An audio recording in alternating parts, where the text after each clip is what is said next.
জুলাই আন্দোলনে চানখার পুলে ৬ জনকে হত্যার ঘটনায় ৩ পুলিশ সদস্যকে ট্রাইব্যুনালে হাজির করা হয়েছে। এই মুহূর্তে আন্তর্জাতিক অপরাধ ট্রাইব্যুনালে রয়েছেন সহকর্মী এনআই নাহিদ। সরাসরি চলে আছে নাহিদের কাছে।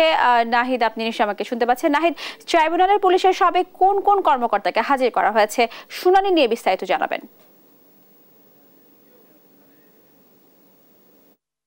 ধন্যবাদ স্নেহা। যেমনটি আপনি বলছেন, এই মুহূর্তে আমি আছি আন্তর্জাতিক অপরাধ ট্রাইব্যুনালের সামনে। আপনি যেমনটি বলছিলেন যে চানখারপুলের ৬ জনকে হত্যার কিন্তু ৪ শাহবাগ থানার সাবেক ভারপ্রাপ্ত কর্মকর্তা আরশাদ সহ ৩ পুলিশ কনস্টেবলকে হাজির করানো হয়েছে আজকে আন্তর্জাতিক অপরাধ ট্রাইব্যুনালে।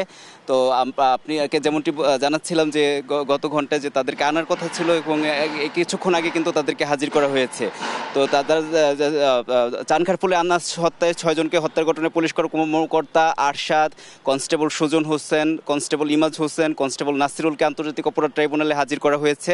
আর জুলাই গণঅভ্যুত্থানে সংঘটিত মানবতা বিরোধী অপরাধের মামলায় কিন্তু তাদেরকে আজকে কিন্তু গত 2 মাস আগে তাদেরকে হাজির করার জন্য আজকের তারিখটি নির্ধারণ করা হয়েছিল যে 22 এপ্রিল সাবেক ওসি আরশাদ সহ 3 জনের বিষয়ে তদন্ত প্রতিবেদন দাখিলের জন্য আজকের এই তারিখ নির্ধারিত ছিল এবং তাদেরকে নির্ধারিত তারিখে আন্তর্জাতিক অপরাধ ট্রাইব্যুনালের নির্দেশে আদালতে হাজির করা হয়েছে।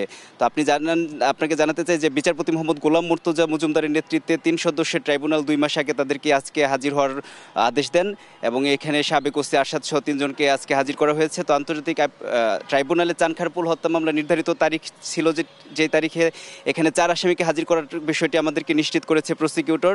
তো তদন্ত প্রতিবেদন দাখিল করা হয়েছে তিনি জানিয়েছেন এবং তারা তদন্ত প্রতিবেদন দাখিলের শুনানি শেষে আমাদেরকে বিস্তারিত জানাবে। তো আরশাদ হোসেন সহ 3 জন পুলিশ কনস্টেবলকে কিন্তু আজকে হাজির করা হয়েছে। সকালেই তাদেরকে ট্রাইব্যুনালে হাজির করা হয়। এর আগে কিন্তু 2 মাস আগের তদন্ত যখন প্রসিকিউশনের কাছে তাদেরকে তদন্ত প্রতিবেদন দাখিলের জন্য সময় চাওয়া হয়, তো আজকের এই 22 এপ্রিল তারিখটি তারা নির্ধারণ করে দেয়।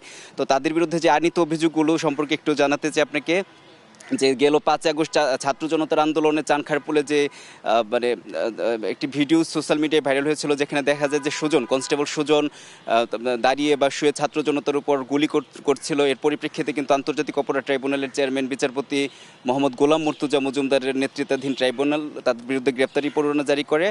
আর এদিকে 5 আগস্টে রাজধানীর চানখারপুলের 5 জনকে গুলি করে হত্যার ঘটনায় মানবতা বিরোধী অপরাধের মামলায় কিন্তু সবাইকে গ্রেপ্তার দেখানো হয়েছে এবং তাদের বিরুদ্ধে তদন্ত প্রতিবেদন দাখিল করা হয়েছে। তো এখন আদালতের যেহেতু হাজির করা হয়েছে তাদের বিরুদ্ধে শুনানি চলছে। কিছুক্ষণ পরে শুনানি নিয়ে প্রসিকিউটর আমাদেরকে ব্রিফ করবে, তাদের বিরুদ্ধে কী ব্যবস্থা নেওয়া হলো সেই বিষয়ে আমরা আরও বিস্তারিত জানাতে পারবো। তো আন্তর্জাতিক অপরাধ ট্রাইব্যুনাল থেকে এই ছিল আমার কাছে সবশেষ।